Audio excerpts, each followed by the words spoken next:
All right, welcome to episode 59 of Seize the Moment podcast. And today we have a very special guest.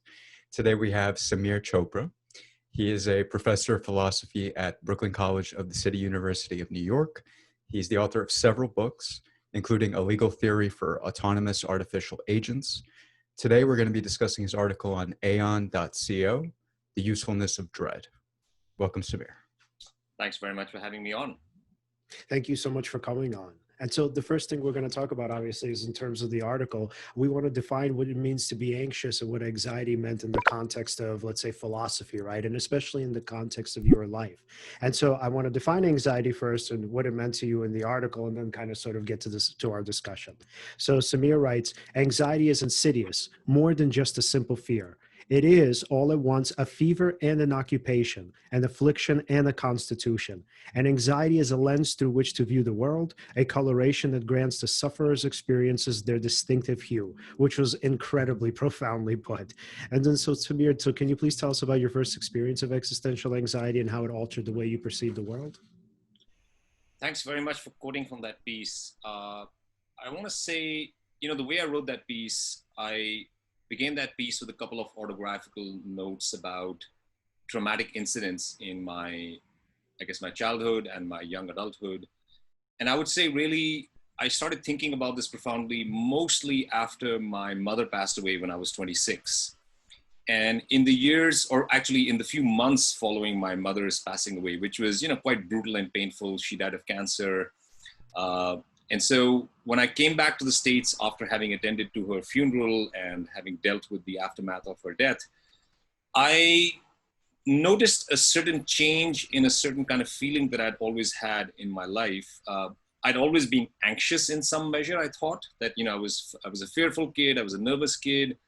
I had been so even after my father had passed away when I was 12, which in many ways was even more traumatic because he died very suddenly. But there was one particular feeling that went through my mind after my mother's death, which was quite unlike anything that I had experienced before. And the feeling really was that now, given that I had lost the two most important people in my life, there was this tremendous sort of vacuum that had opened up. And that vacuum wasn't just that important people had gone away. There was also this kind of, and I use this word advisedly, a kind of a terrible freedom that had come over me. And that was that now that two of the most important poles or the markers of my life had gone away and a certain sense of expectation had gone away, I was left free. And I was left free, not always in the way that existentialists talk about it. I felt like I could literally do anything with myself, including a great deal of self-harm. I felt like I could, take those kinds of measures which people often, don't really come across in their darkest moments, that of, killing oneself. I was suicidal in those moments. And I really felt that now actually I could kill myself because there was no one left there to mourn for me. My parents had been the ones that had cared the most about me. They were the ones who had, really in many ways defined what my life was supposed to be.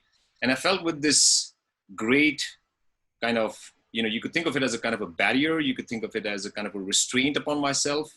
That having lifted, it thrust me into a zone which I found terrifying. And I felt like there was something untrammeled about this freedom that was actually terrifying, that was far more fearful, in fact, than anything that I had ever experienced before. And that's when I made the decision to go into psychotherapy. And I spent 5 years in therapy and psychoanalysis in the years that followed. And, I would say it was on and off. And I would say between 1993 and 2002, I spent 5 or 6 years in therapy and analysis. And I often said things like, well, I feel adrift, I feel cut loose, and there is a tremendous sense of possibility at the same time, because I felt like I could actually do anything with my life. These constraints didn't exist anymore upon me, upon the way I had to live. But I found all of this terribly terrifying as well. And it's around that same time that I had started studying philosophy as well. And I had come into philosophy because I would say there was another kind of anxiety that had afflicted me, which I think is quite common to people, which is the kind of anxiety that strikes people when they enter into, I would say, deep relationships, when they enter into intense relationships with other people. I was at the time, passing through or, in a way, experiencing the most intense romantic relationship of my life, one that I felt that was very formative, but one that ironically also put me into a space of intense loss as well, because when the time for the relationship came to end, I experienced, a kind of, the most, I guess, the most pressing of decisions that people have to make. You have to make a choice. And when you make that choice, you realize that both of the choices that are available to you entail some kind of terrible loss, either the loss of the loved one with whom you're breaking up with, or the loss of this freedom that you had to make your life in the way that you wanted it, independent of this person. And so I remember saying at that time, right at the age of 26, that I had come face to face with certain bitter truths about this life. One, that I couldn't have everything that I wanted. Second, that no matter what choice I made, it entails some kind of loss.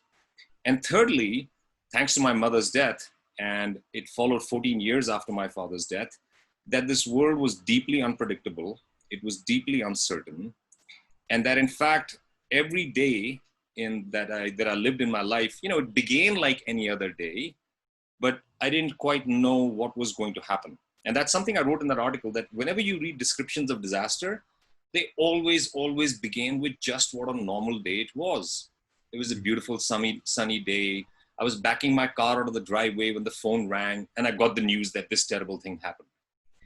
And so these three things, I think, these terrible losses that I'd suffered, the sense of this terrible freedom, which was mixed with loss, and the realization that life was actually a series of decision points, each of which required you to step into the unknown, to reckon with the consequences of your decision, and to, as it were, deal with the uncertainty that actually could never be dispelled. Like, there was no way of getting rid of a certain amount of ignorance and uncertainty that was built into the human condition. And I think these things, in the way that I started to relate to them when I read existentialist philosophers, I realized that I was experiencing something which was a very, very common human condition. In fact, I don't think it's too far to say that it is the human condition. And I would say my life up till that time had been a certain kind of illusion if it hadn't been shattered by my father's death when I was 12. I think it certainly was by my mother's death. And I think I realized when I was in therapy that I might have considered myself traumatized and therefore become anxious. But the more I spent time on the couch and the more I spent time talking to therapists and my analysts, I realized that I'd always been an anxious kid. In fact, I'd always been anxious my entire life. And these feelings had always been present in me. It's just that I never paid that much attention to them. I just thought, I'm just one of these nervous kids. I'm one of these insecure kids. And I realized that actually I wasn't an exception. I was just like everybody else. And the more people I talked to, I realized that this was an affliction that was far more common than we might have imagined. So yeah, that's some kind of, I think, genesis of these emotions that I'm talking about. And I think my pursuing philosophy at that time was very much an effort to find relief. I didn't go to philosophy because I was seeking to become an academic. I didn't go to philosophy because I thought I was going to write books that were going to be published by Oxford University Press. I went to philosophy because reading philosophy actually gave me relief. I realized that when I picked up a philosophy book and read, for the period of time that I was reading that book, I was delivered from what I was feeling before I picked up the book. And I think that's why I decided to start studying philosophy, because I thought, well, years and years of being like this might actually be the ticket for me. So I came to philosophy seeking therapeutic relief. And I think that's one way of thinking about my relationship to philosophy and anxiety.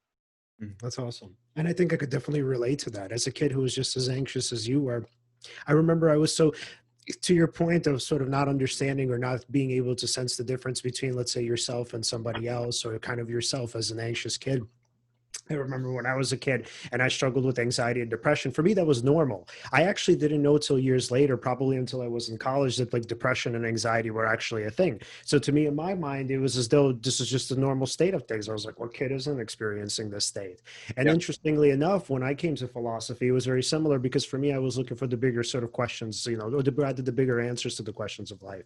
And I remember when I started studying kind of Plato and Aristotle in the beginning, kind of the pre-Socratics, I was actually looking to the kind of looking to answer the question of what the hell is the meaning of life, and what is it that I'm doing here, and why is it that I'm so terrified of death all the time? Because as a kid, like I felt like I was really afraid of the dark, and I was afraid of going to sleep, and I was afraid of literally dying in my sleep. And so I was afraid of just like one day not waking up. And I remember thinking, like, if somebody has to know these answers, it has to be sort of these mystics and these religious kind of seers, right? Who are trying obviously for centuries to answer these questions. And was it kind of like that for you too, Samir?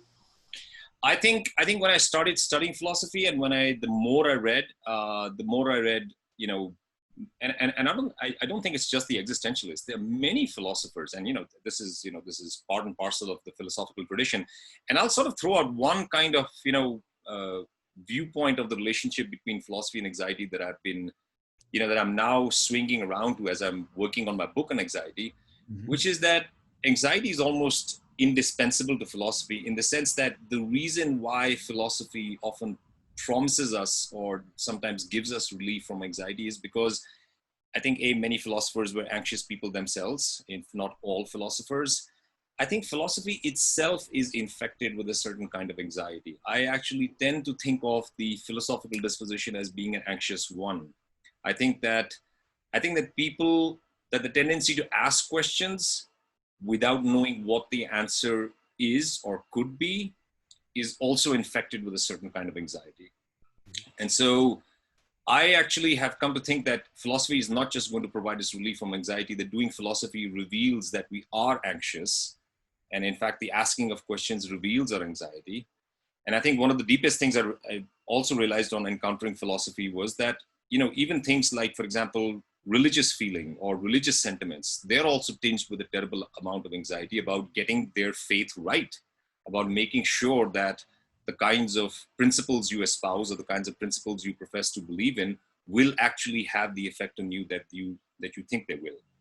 And I want to respond to one thing you said in the beginning about the business of going to philosophy, looking for relief, and like confronting these questions that you realize are being asked by everybody.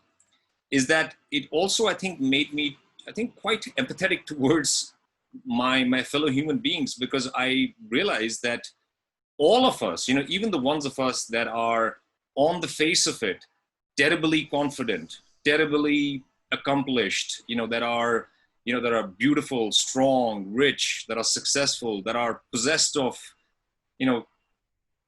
tremendous amounts of public, I would say, self-confidence, that these folks confess to the same anxieties as I did.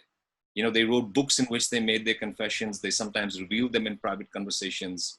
So I think part of it was coming to realize that sort of, that the universality of anxiety, and then thinking of philosophy as also being a kind of universal human practice that has been dedicated to answering these questions. Because I think all these ultimate questions that you are asking, who am I?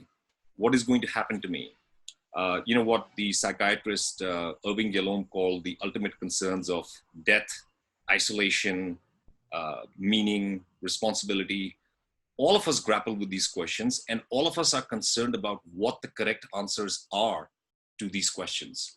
And I think when we ask them, we are revealing a certain anxiety about the kinds of answers we think we might find.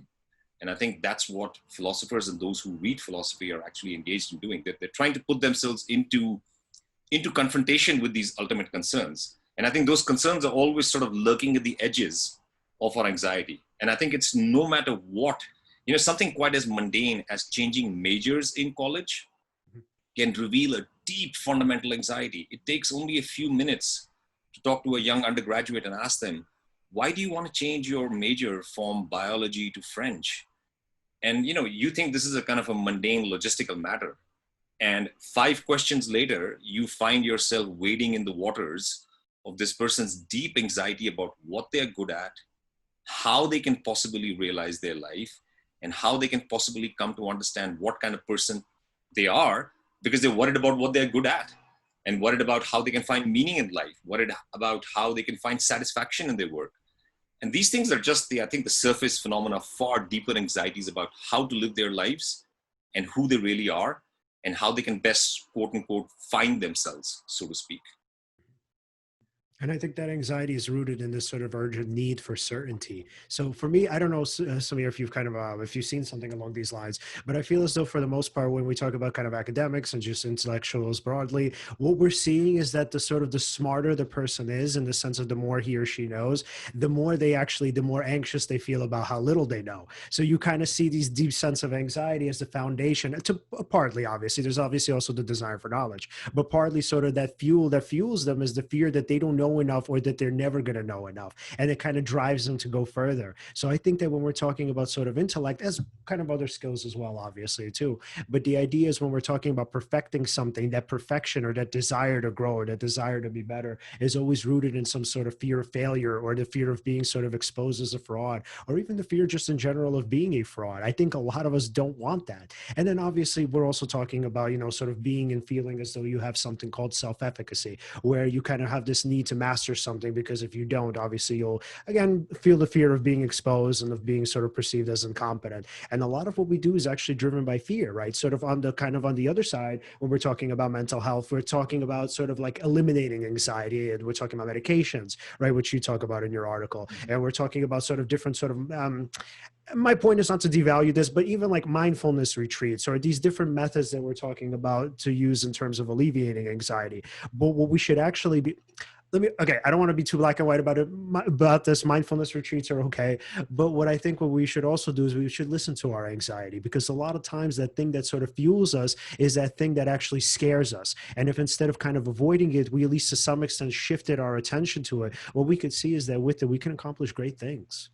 Yeah, I think the business about that, I think that if I've got you correctly, the business about not wanting to get rid of our anxiety, there's a common thread that often runs through, is that helping someone with their anxiety means helping them overcome, conquer, get rid of, eradicate, and all these terms where anxiety is an undesirable thing which has to be, as it were, eliminated from our psyche. I think that if somebody was to, and this is a conclusion that I've come to, suppose somebody was to ask us the question, what is the basic human affect, right? That is, if I am a human being and I find myself in this world, my eyes pop open and I'm in this world, right? Here I am. And somebody asked me, at that moment, when you confront this new thing, what do you feel? What's the basic human fact? What's the basic human affect?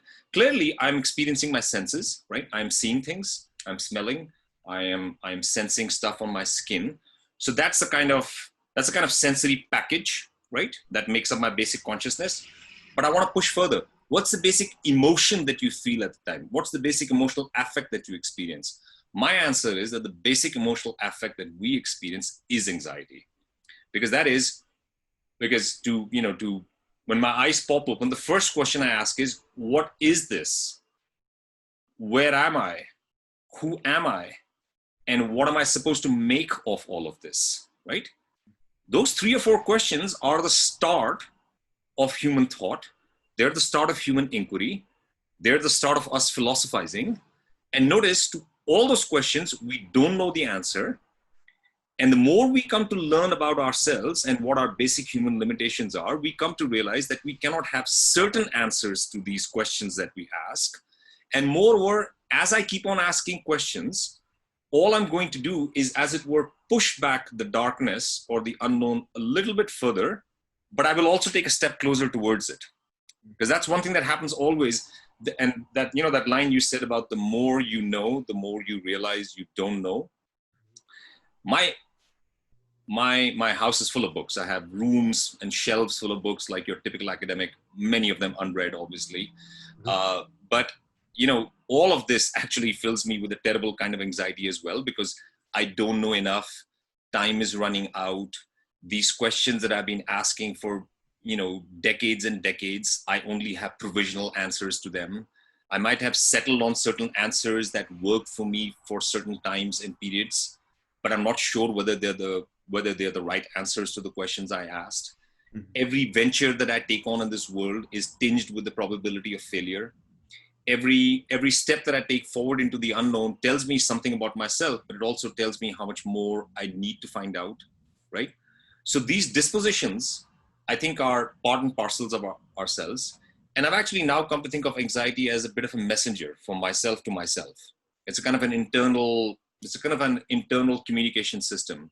It's part of my soul, my mind, my psyche, whatever you want to call it, myself, informing other parts of me, letting me know what it is that I might be scared about, I might be fearful of. And I tend to think that if we pay attention to anxiety, which is formless, I could turn it into just regular fear. Because, the distinction I like to make is anxiety is when you don't know what you're scared about, and fear is when you have an object of fear.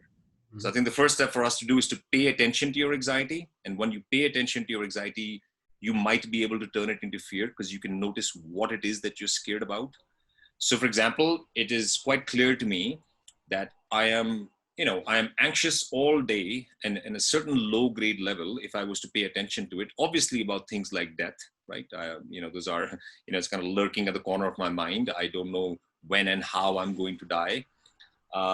I'm also concerned about whether I'm living my life in the right way, whether I'm making the most of it, whether I'm really engaged in the right way to live or not. I'm also worried about, for example, my wife and daughter. I worry about them terribly. I worry that, bad things might happen to them. But notice that in noticing these factors about myself, I'm learning a great deal about myself. I'm learning, for instance, that I am concerned, that I am responsible for my work, that I have a certain sense of pride in the writing that I do, that I have certain high standards for myself, that I have a certain measure of intellectual honesty that I want to abide by, and that if I don't abide by that honesty, then I feel I'm living my life incorrectly. The fact that I care so much about my wife and daughter is deeply revealing to me. It tells me something about the values. It tells me on what basis I will make certain decisions down the line. The tremendous place that my daughter occupies in my life is a clear indicator of a certain table of values that I have. So in some sense, if you think of anxiety as a kind of a broadcasting system within you, it's like sending off these signals. And if you just want to shut them down, right, you're actually, I think, losing an opportunity to learn something about yourself. I think we are anxious. We are all anxious. That great line of Tolstoy is about, every happy family is alike in the same way, but every unhappy family is unhappy in its own distinctive way. Mm-hmm. And I like to think, we're all anxious, but we're all anxious in our own distinctive ways. And one of the things that mindfulness can do is that it can force you to pay attention to your anxieties. It's not just something formless anymore. Therapy can help you do that. Reading can help you do that. Writing can help you do that. So I think anxiety is an invitation. Step into this space and you will be scared, but then we always are scared. So why not actually, face up to the fear and come to realize that if you were to actually step forth into this, you might actually receive a great deal of, shall we say, useful information from yourself about who you are, what's valuable to you, and how you want to live your life. I think of certain struggles that I've had with fears over the years, and many of them, I think one of the most deeply significant ones that I don't think I've mastered yet, but that I'm working on, and this might sound trivial to some people, is the fear of heights, mm-hmm. right? Now, this is a real fear. This is not anxiety. This is a real fear, but yet it is underwritten by certain anxieties. And I think by getting into the spaces where I expose myself to the fear of heights, because now I've become a climber. So now I climb and I place myself in all these situations, and I find it's actually true that if you place yourself in a situation where you're scared of something, guess what? It actually gets better. I now find myself in places where I think 5 years ago, if I had seen a video of someone doing that, I would have had a nausea attack. Mm-hmm. And now I find myself on these precipices and ledges, looking down at this creek flowing hundreds of feet below me, and I'm stunned. Like, what has happened to me? I've changed, and a large part of that is because I took the step forward into that fear. I often tell my students, I said, I'm still as scared as I ever used to be of heights. The difference is back then, I used to be scared of heights and not climb. Now I'm scared of heights and I climb. So I get to actually experience things and find out something about myself that I wouldn't have had I not stepped into that zone of fear and anxiety. and uncertainty, of course. Yeah, it must give you incredible confidence in other areas of your life where you may experience fear, because by being able to confront that fear of heights, you've taught yourself that you can confront your fear of almost anything and ease your way into it and face it. That's Yeah. fascinating, actually. I hesitate to use this word glibly, but I do genuinely think something like this has been transformative for me. I really think that, and including taking certain decisions like having a child as well. But I think it's exactly right. It does give me that sense that having not conquered. I don't want to use that word. Having taken the step forward to go ahead and experience it, it is possible for me to go into other spaces where I will also experience this anxiety and have some faith that I might be able to ride it through and find myself in a new space on the other side, right? Which is something that I might not have had the confidence to have done, before I took up this venture. Right. And sort of in terms of philosophy and even psychology, what are some of the motivators that you use? Like some of sort of the philosophical ideas or tools that you've come across that you found to be helpful to be able to lean into the fear? I would say, obviously I was inspired very much by the existentialists, not just, the existentialist philosophers, but also, folks, I think, even novelists who have, and I think many different species of literature. So I would say within the philosophical tradition, I would say existentialism, but I think also a philosophical tradition that has had a very powerful influence on me is also pragmatism, which is thinking about philosophy or philosophies as tools that help us live lives, that help us accomplish certain tasks, and that are, as it were, not these rigid, inflexible dogmas that have to be adhered to, but that are these flexible changes or approaches that we adopt to the problematics that we find ourselves confronting at any given moments. So, existentialism, I think it made me realize certain universal aspects of the human condition. I think it put me into touch with a certain kind of sympathy and empathy that I felt with fellow human beings. And I think pragmatism was tremendously liberating, not terribly liberating, tremendously liberating in my realizing that, in fact, philosophical doctrines and theories are not, these revelations from on high that I have to be rigidly wedded to, that at any given time, what I am doing is working with a set of tools that help me make the best sense of whatever situation I find myself in at any given moment. So, so sometimes people will ask me, who's your favorite philosopher, or what kind of philosophy do you do? I say my answer to that is that I'm a philosophical magpie.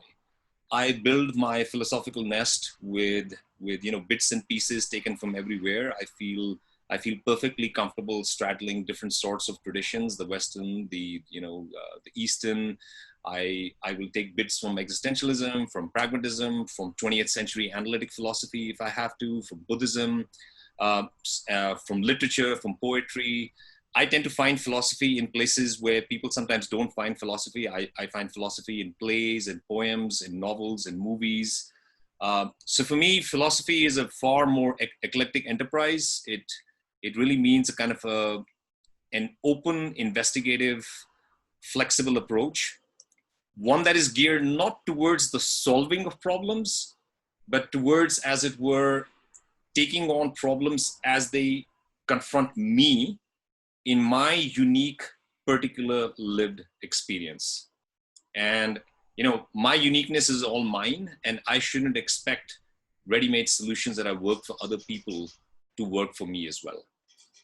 So if I find myself making adjustments to my orientation or to my thought, well, that's, as it were, demanded by my life. And I think that's why paying attention to our particular anxiety, our particular species of anxiety, the things that, as it were, make us the most fearful, that is, I think, one of the most necessary and vital tasks that we can take on as, as concerned and I would say curious human beings. In fact, I would say to be curious is to be anxious. Yeah. Yeah. So, and that reminds me of is a famous story of William James, who obviously struggled with depression for God knows what period. But the idea was when he accepted the doctrine of free will, it was essentially life changing, right? So, whether or not free will exists, I mean, the idea is to some extent it does, right? Obviously, we know that, sort of I pick up a can or I pick up a bottle, it's through my own volition. So, whether it's compatible with determinism, I would say the answer is likely. But the point is that what the pragmatists were looking for was not so much universal truth, but they were looking for helpful truths that were obviously partial when we look at the bigger picture. And what I love about philosophy is, in their perspective, the idea was, well, let's not think of philosophy as a way of solving these universal sort of questions, right? But let's think of it more in terms of leading the good life. So I think when it comes to psychologists, we sort of gear ourselves more toward, kind of stoic and pragmatic philosophy, just for the simple fact that these ideas are so helpful for our everyday lives. And so, Samir, is that something that you find in philosophical counseling too?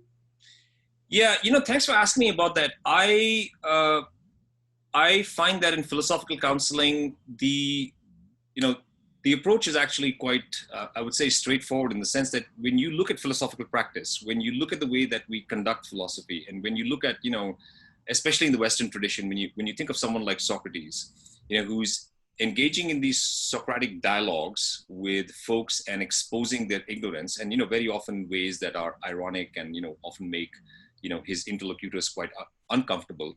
What he is doing in some sense, and this is very often what happens in a classroom when you are talking with students, or what happens in a psychologist clinic, is that as you talk to the person who is your interlocutor, and by asking them a series of questions, or by them talking to you, they are revealing something about what they believe.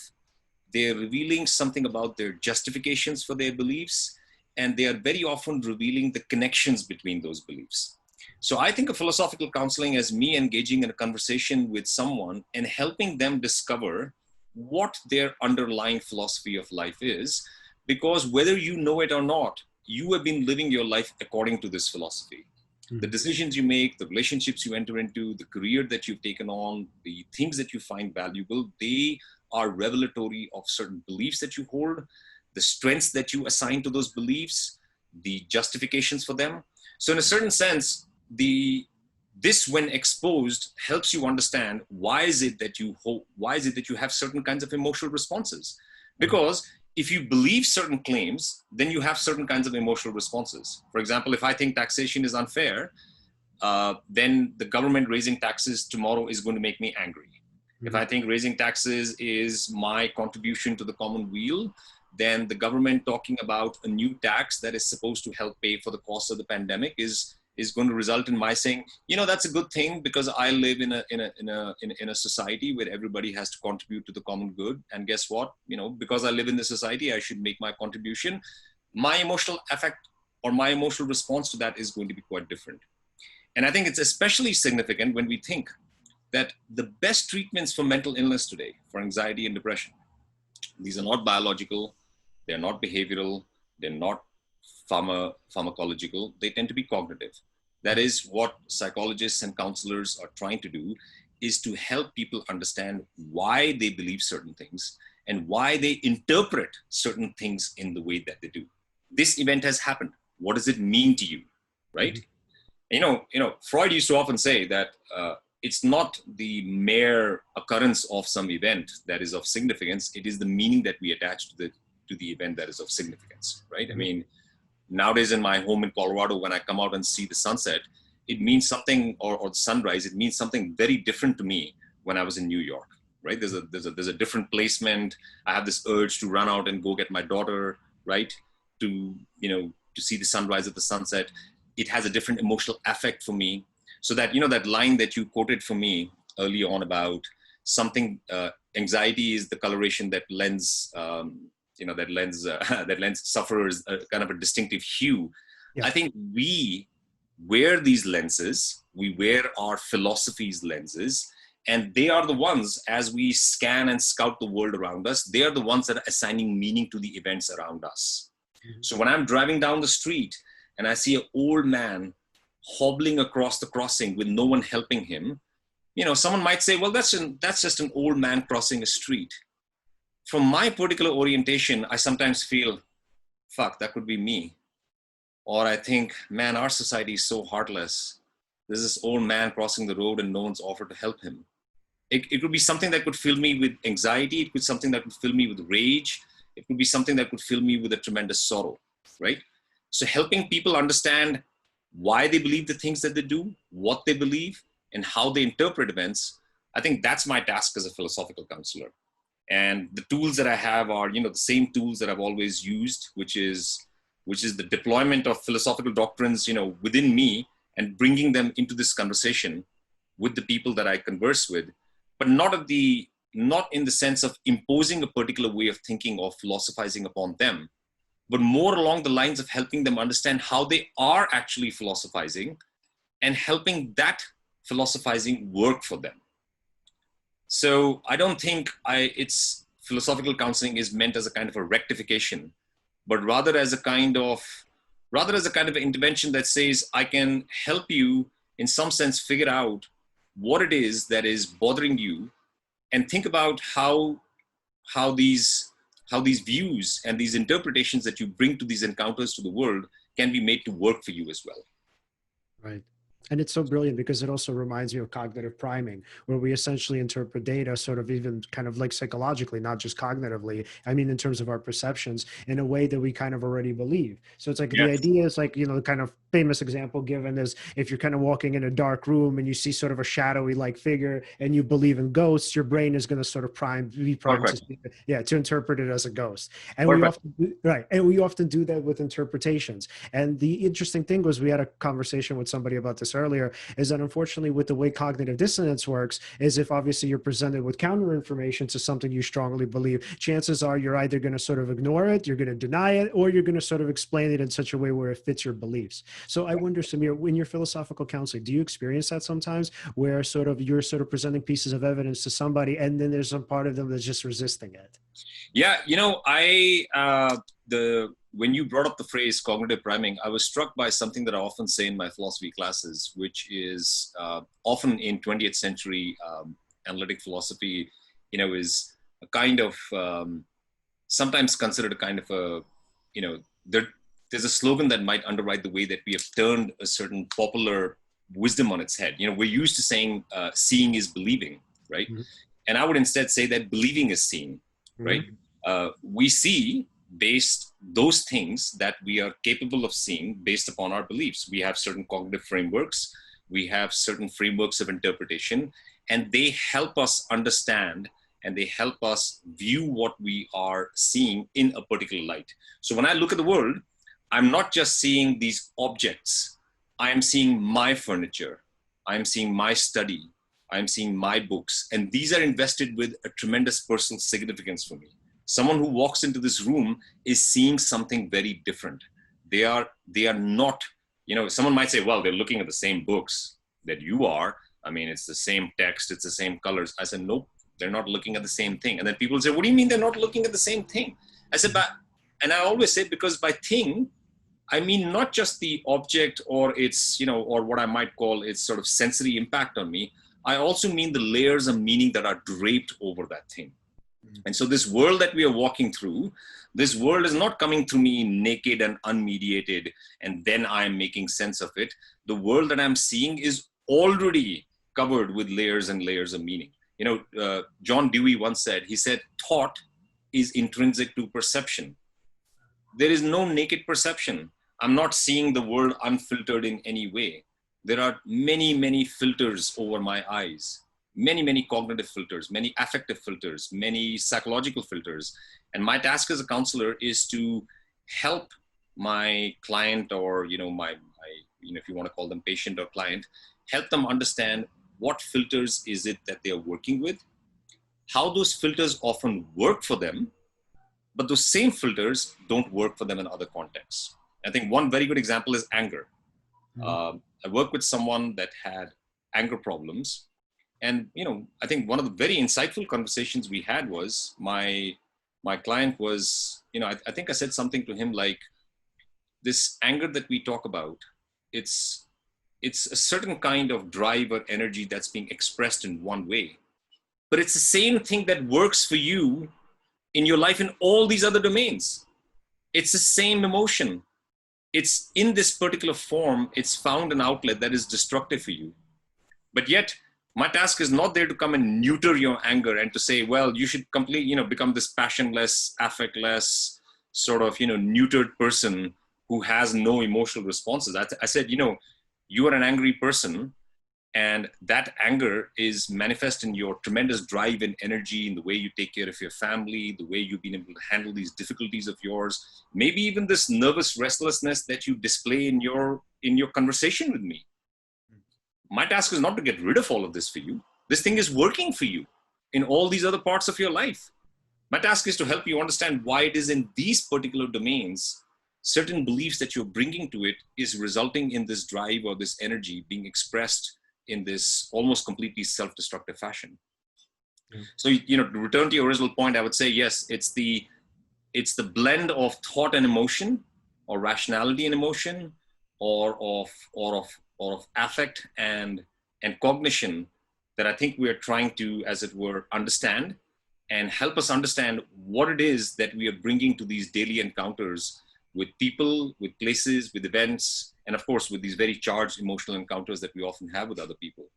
Right. And Alan, you have some really great ideas on the ego, something that we talked about on the show before, about how kind of the ego kind of intrudes on our interpretations and obviously causes misinterpretation. Can you tell us about that? Yeah. So, yeah, of course. So in terms of how we identify with certain beliefs or objects or politically, when these beliefs are disrupted, or you hear something counter to those beliefs, usually find a way to justify your own, or not to listen to the other person's perspective.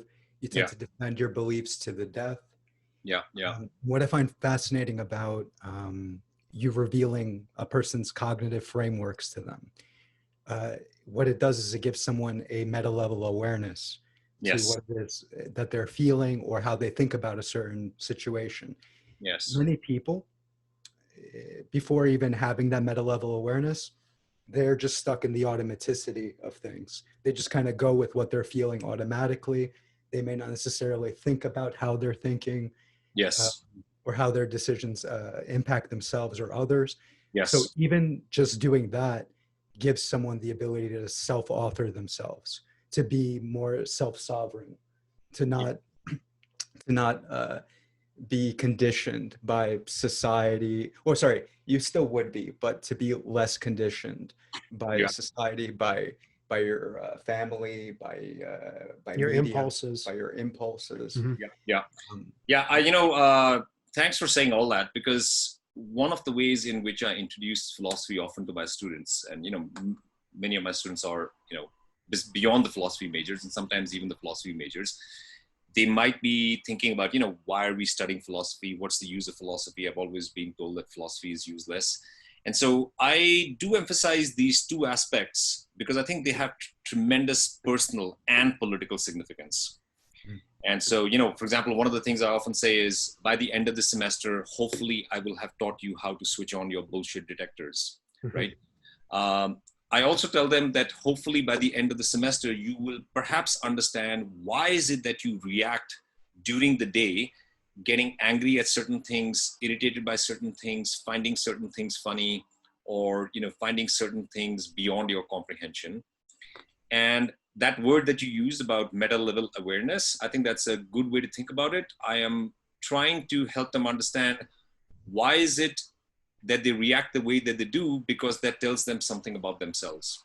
And I think this has political significance because, after all, we are conditioned, to use another word of yours. And here's another word I want to use. We have been programmed. We are definitely programmed to speak a certain language, right? We are definitely programmed by our parents and by our society to have certain kinds of emotional responses. We identify strongly with our parents, with our society, and our culture immediately around us. These are, as it were, implanting certain beliefs in us unconsciously or consciously as we go along. And the people that we have become by the time that we are adolescents or teenagers, it bears a very strong impress of this early upbringing. But that's not something that we've been consciously processing as a kind of programming. Instead, it's just kind of part and parcel of who we are. And so by the time that we encounter at adult life, and when we are thrust into the space of having to make these very deeply, I would say, momentous existential decisions, we find ourselves in the positions of being people who are reacting in all these ways, whose roots are completely hidden to us, because they're hidden by, whatever you might say about the psychoanalytic sort of genealogical method, there is something about going back to find out in this kind of, genetic method as to what's the path that brought me here. But of course, that path is imperfectly remembered. And very often that path has been filled in by all these gaps and suggestions as people telling me how I was born and how I was brought up. So I've had lots of stories told to me about my life. There are many stories that I've told myself about my life. And of course, one thing that people know about therapy is that very often when we go into therapy, we are entering this creative space where, along with our therapist, we are sitting down to write a new script or a new narrative for our lives. And very often when we get in there, we tell a story. And one of the best things a therapist can do is, the story you've told me about your life, is there another way to read this book that you are telling us? And the client might say, yeah, let's think about it. And, it could be something quite as simple as writing a different ending for the story, or writing, remembering different things, assigning different levels of importance to these events that you've had in your life. And that, that word that you used, self-authorship, I think that's a very powerful word. I think very often, there's a certain kind of worry that, does that mean that anything goes in therapy? Does that mean I can make anything of myself? No, but I do think that if I'm able to step back from myself and look at who I am and look at how I became who I am, I might have a certain sense of, well, these are the parts that need a certain amount of receding into the background. These are the parts that need a certain amount of foregrounding. And,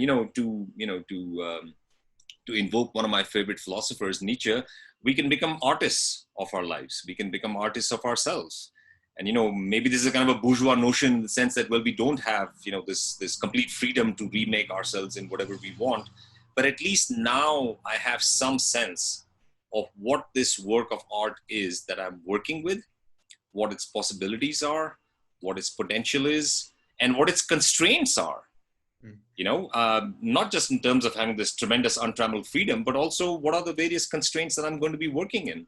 For example, if I've had the same problem my entire life for the past 45 years, I would do better to think about making that weakness work for me, or finding some measure of acceptance for that. For example, I have come to accept that at this age of my life, that I am the kind of person who makes very ambitious plans, but almost never follows through with them completely. Well, I could think of that as a terrible crushing burden and become depressed about the fact and abuse myself and say, you're someone who never gets anything done. Or I could say, I'm at least someone who tries out lots of different things and finds himself in all these different places. And that has made me richer in all these ways. So I think a large part of it is realizing that there are these components to myself, and one part of the world around me might be telling me that these are weaknesses, but maybe they aren't weaknesses. Maybe they're only weaknesses for a particular political or economic structure. If I'm the kind of guy who likes to wake up late in the morning, maybe I'm the kind of guy who's never going to hold down a 9-to-5 job. But maybe 9-to-5 jobs aren't the only kinds of jobs that are out there. And maybe there's space in this world for people who wake up late as well, right? So, I might, these weaknesses of mine, guess what? In some social and political dimension, these might be the weaknesses that society has told me I have. Right. And maybe one of the reasons why society wants me to medicate myself is because it wants me to file all my unique and distinctive edges down to a bluntness and to make myself like everybody else. And why should I do that? Right? So I want to understand who I am in my intense, flawed particularity, and to make those flaws work for me, because guess what? My flaws are part of who I am. My weaknesses, my sort of terrible failures, they're all part of me. I want to take them all on and understand how they work for me in some sense. That's beautiful. And that actually reminds me, we had Scott Barry Kaufman on, who's well, not an he's actually a Humanistic humanistic, yeah, psychologist. humanistic psychologist who's sort of in the vein of Abraham Maslow. And he's sort of, how can I, so he talks about sort of transcendence and self-actualization. So the pinnacle of his work is essentially his book called Transcend, the New Science of Self-Actualization. And so Scott actually argues that mental health is the equivalent of what he calls transcending dichotomies. And so for us, it's very yeah. So for us, it's very easy to put the world in black and white terms, where here are my weaknesses and here are my strengths. Here's why this person's a bad person and that person's a good person. And so the way Scott would conceptualize it is that when we think of transcending dichotomies, we actually see the black and the white within each facet of ourselves and of other people. And I like that you bring that up, because what's so cool about that is that I think that within every weakness, right? Maybe not in every weakness, I don't know how sure this is, so I don't want to generalize, but in a lot of weaknesses that you can see so much strength. And even vice versa, in potential strengths, right? You could see a lot of weakness, where we talk about, like, let's say narcissism, and we see somebody. So with my clients, sometimes I deal with the, let's say the notion that, oh, well, I have to appear confident. And so a client will come in and they'll say, well, you know, here are these people who are really confident and they're extroverted and people really love them. And I'm not that person, right? So I'm introverted and I don't like that. I want to be this other person. I want to be the opposite. And so what we focus on is, like, when we talk about pure extroversion, and to the extent that it exists, obviously, but when we talk about the people who are highly extroverted and the people who are sort of highly confident and outgoing and sort of, you know, kind of brash and whatnot, we actually start to focus on the downside of that. Because then the question is that, okay, just because a person is confident, does that actually necessarily mean they're right? And sometimes is it possible that the person who's unsure and the person who kind of stutters and stammers and they kind of barely get their words out, that they're actually the one who's right, as opposed to the person who's so sure, right? And we obviously can look at politics and look at somebody like kind of Joe Biden, who can sometimes barely get a word out, and then we, you know, compare him to Donald Trump, who's obviously quite self-assured.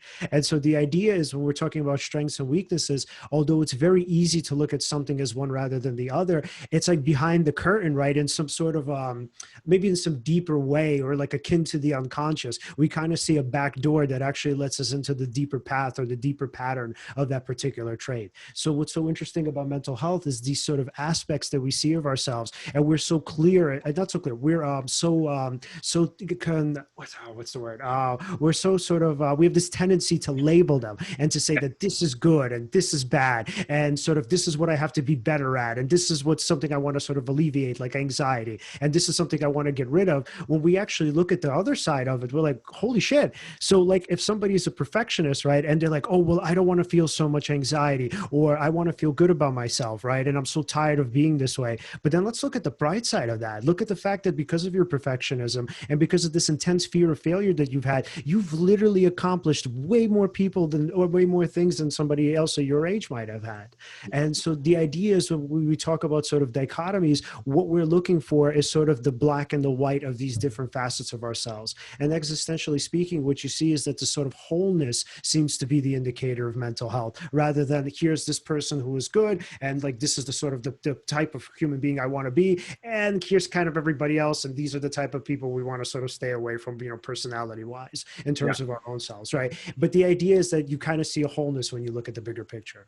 Yeah. I was just going to, you know, when you started talking about transcending dichotomies, something went through me, and I made this quick note to myself. Last semester, I taught Dostoevsky's Notes on the House of the Dead to my class in philosophical issues and literature.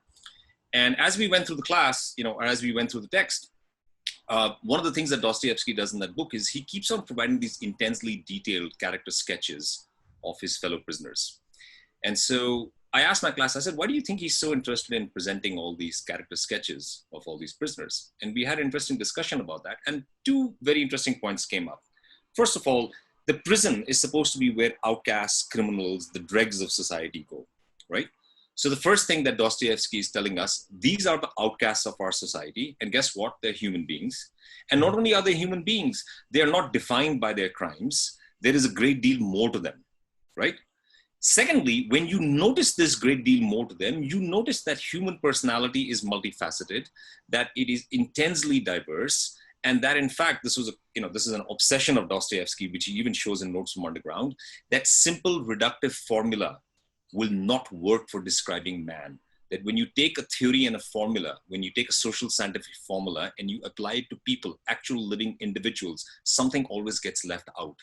The point of all those character sketches is not to just engage in some kind of novelistic enterprise. The point is to show us that human beings are diverse, that we are different, that formulas don't fit us, and that in fact no formulas will fit us. And that one of the most terrible mistakes we can try and do is to come up with a theory that is supposed to work for all human beings. It cannot, it should not. And if it does, we should be deeply suspicious of it. There's something terribly, I would say, limiting about totalizing philosophies that would tell us how to live our lives and what the right kind of way to live our life is. And I think that's what Dostoevsky is doing. He's showing that even in a prison, I want you to think about what is it that we have defined as normal? What is it that we have defined as abnormal? I always ask my students, I said, can you guys give me a list of mental illnesses through the years, which we have found out years later that weren't mental illnesses? People are like, yeah, hysteria, for instance, the women's hysteria. Being gay was a mental illness. Now in the 21st century, people think that trans people are mentally ill, right? So I said, at any given point, a society has classified a huge bunch of people as mentally ill. It has classified a huge bunch of people as perverts, as outcasts, as abnormal. Now I turn to the normal people. And it turns out, and this is where the political significance of this comes in, that the normal people are simply those people that are most in line with the dominant ideology that happens to make the most powerful class even more powerful. So I'm saying this is a kind of a racket. All our particularities, all our uniquenesses are being filed away, are being sought to get rid of, all in the urge to fit us into these rigidly defined molds, right? With no respect for this individuality that I bring to these situations.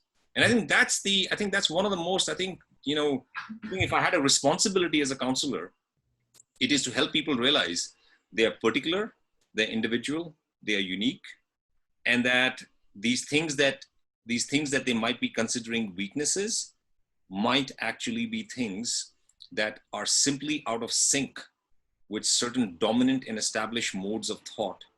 And what I want for them to find is a place for themselves within this world, with those weaknesses and warts and all. Some of them are clearly not working for you, but very often they might not be working for you precisely because it is being drummed into your head that you are out of step, that you are a freak, and that here's a few pills that you need, or here is a different way that you need to start to think, or here is a different job that you need to be doing, right? Mm-hmm.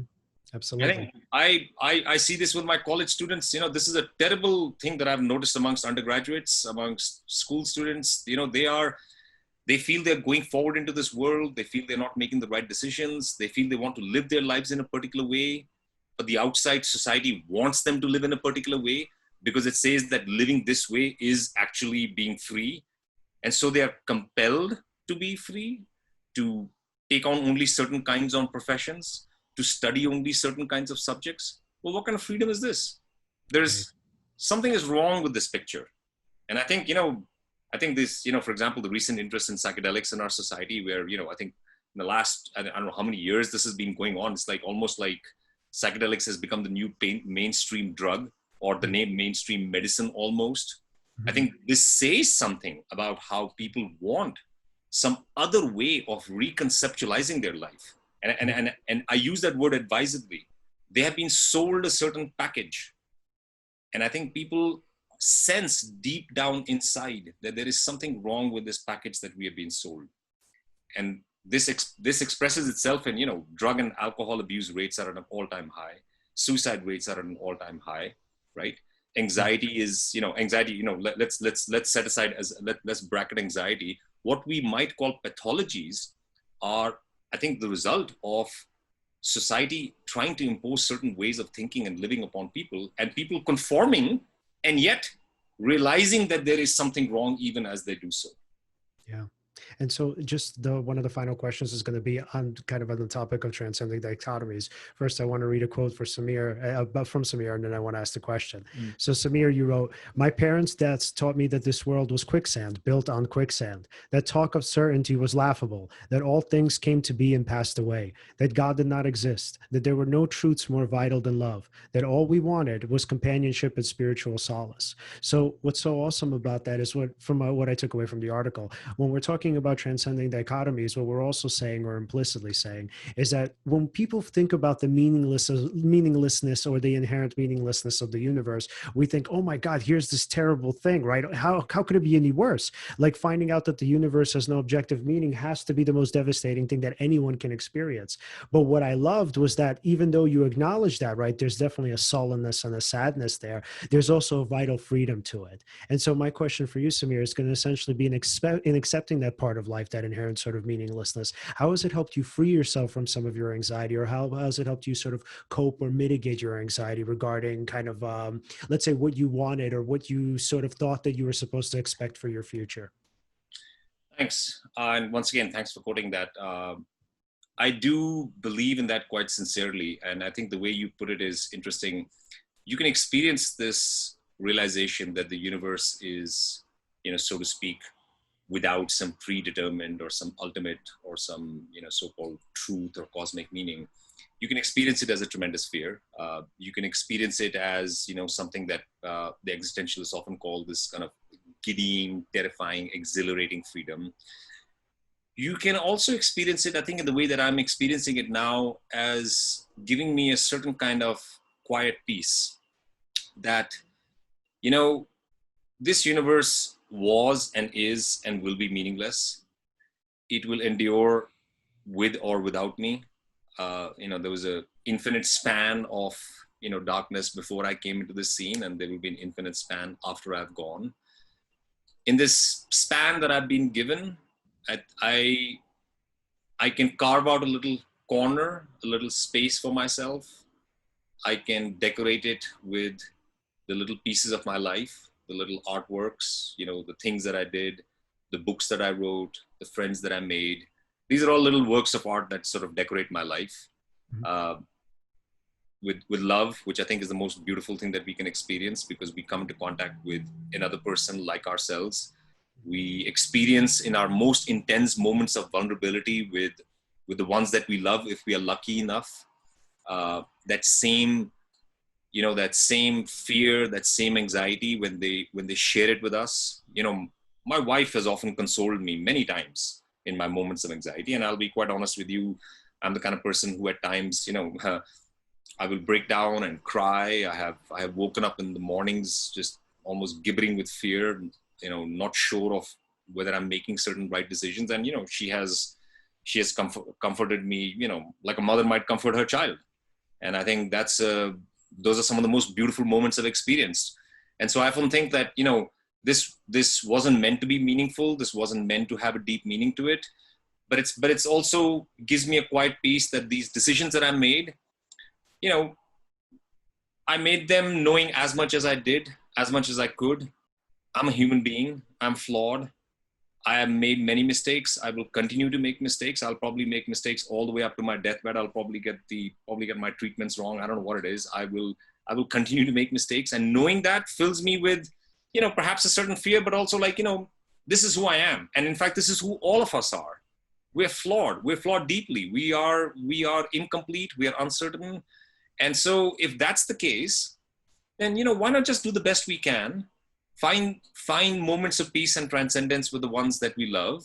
Find moments of beauty in the things that we do, whether it's reading a book or going for a walk or, taking passion in our work. For example, in getting ready for this podcast, I was taking a nap before this, so I'd set a little timer and, I made sure I went and freshened up. And, these are all these little things that make our day-to-day live lives momentous and meaningful. And I feel like I found a certain kind of peace. I don't have grand ambitions. I don't feel the need to conform to, overwhelming strictures of any kind. Right. Mm-hmm. And I think that in some sense is is tremendously liberating. I feel like certain burdens or certain impositions of how I was supposed to live my life have been lifted from me. I'm still living my life in a very conventional way. After all, I have a 9-to-5 job. I haven't gone off to the mountains and lived like a hermit, right? I mean, I'm pretty close to the mountains, and I go there quite often, and I'd like to retire there, but I'm living a pretty mundane life. But I think in this very straightforward, mundane life, I find moments of transcendence. And I think that's all I can aspire for, and that's all I want to aspire for. And I think, when these moments happen, I take them as they come, I treasure them, and then they pass on. And I think that's all I can expect. The sun rises, it's beautiful. I know it'll become hot, and then the sun will set again. Maybe it'll be back. And, you find yourself taking more and more, as it were, pleasure out of the simple pleasures of life. The things that we've always been told were the true pleasures of life. We've always been told these things: friendship, love, affection, companionship, intellectually simulating our minds through, music or poetry or drama, whatever it is. In that sense, life isn't complicated. But in many other ways, of course, it's the most terrible challenge of ours. So I think it's not like I've found some grand scheme for my life. I think I've actually retreated into simplicity and found pleasure there. And that doesn't mean that I've become cured of anxiety. I fully expect to be anxious for the rest of my life. But I also know that within those moments, I will find little moments of peace. And that's all I can or should expect. Absolutely. I love that so much. And then, so Alan, any final questions before we go? Oh, yes. Samir, if we wanted to follow your work either online or on social media, how could we find you? I think the best way to follow my work is just through my blog, my webpage, which is just samirchopra.com. My social media presence is a little bit, it's something I'm struggling with, just because I don't often, I've actually spent a lot of time online. So I have a page on Facebook, which is, Samir Chopra, refusing to stick to the subject. And on Twitter, I have 2 Twitter accounts. One is Eye on the Pitch, and one is Chopra Counselor, which I think you guys tagged earlier. Yeah. And I sort of opened that new Twitter account because I was trying to get away from my old Twitter account, where there was a whole different sort of world that I was exposed to, which was actually bringing me down mentally. But, I'm going to try and make that very problematic tool work for me again. But I would say samirchopra.com is the best place that people can find me. They'll find all my writings online. I have thousands of articles that I've written on my blog over the last 8 years. And I actually consider that writing at my blog to be actually one of my proudest achievements, in the sense of, I feel like I've really poured a lot of myself out into those posts. And we'll help you gain a following on Twitter. Don't worry. We got you. And then, so what is the book that you're working on? I am working on a book, which interestingly enough is called Anxiety, a Philosophical Guide. I mean, that's the current title. Who knows, we might come up with a more colorful title. It's with Princeton University Press. And I'm going to finish it by next year. So one of the things I'm going to do in my sabbatical is basically work on this book on anxiety. And I'm going to try and, make many of the points that I've made to you already. It's going to start with a little bit of a personal introduction. And then it's going to take folks through a survey of some philosophical theories about anxiety. And of course, with my own particular takes and interpretations of them, which, other philosophers might not agree with. But also to make the point that philosophy and anxiety are very intimately related. Awesome. I have an essay coming out in Psych magazine, which is part of Eon now, where I'm essentially going to be arguing that philosophy and anxiety are, as it were, interwoven, because these questions that philosophers are asking, as William James would have said, these questions that we ask, they're questions to the answers to which we sense are really important, and we want to get them right. So it's kind of a tour of philosophy, but also my own particular takes and interpretations of this relationship. Awesome. And we hope that you'll be back on when the book is released. I certainly hope so. Yes, very much so. And thank you for having me on today. Thank you so much for coming on. This was such a pleasure. Great. Thanks very much. All right, Samir. I hope you have a good night. We'll talk soon. Absolutely. Take care. Thank you, guys. Bye. All right. That was awesome. Yeah, Yeah. that was super insightful. Well, guys, if you want to follow us at Seize the Moment Podcast on Facebook and on Instagram, and it's Seize_podcast on Twitter. Like, subscribe, Hit the bell. hit the bell. Right. And on YouTube. And then you can also find us at the O4L Online Network at O4LOnlinenetwork.com. And you can find us under the STM podcast section. And thank you very much for watching, and look forward to the next episode.